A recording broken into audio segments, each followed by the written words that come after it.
relatives in Detroit. My mother, throughout all of my childhood growing up, alluded and hinted that maybe her father was Native American, maybe he was black, she wasn't really sure.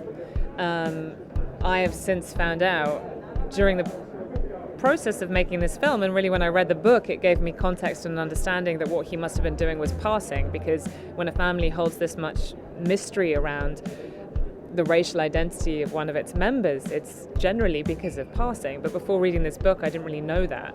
And me reading the book sort of paralleled, and to the point of getting it made, is about 13, 14 years.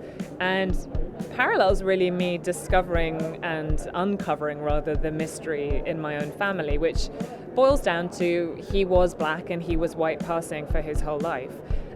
He was also passing for Native American at some point. Did them both. You described the book as a visceral gut punch, and then with Chaz, your mic cut. What exactly do you mean visceral gut punch, and does that punch come through in the film? I hope so.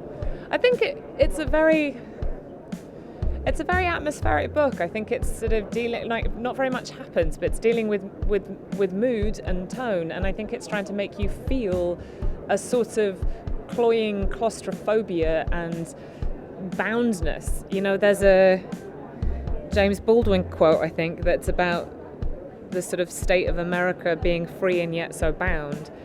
And I think that in this book there is that sense, because she, in a sense, transcends the racial passing narrative and actually talks about all of the ways in which we feel constricted, or our expression of our identity is constricted by the story that society puts on us.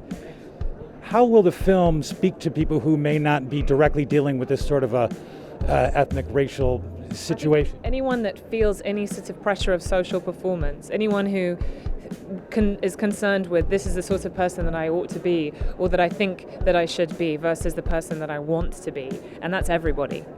Excellent. Well, again, thank you for your time and congratulations. Thank you.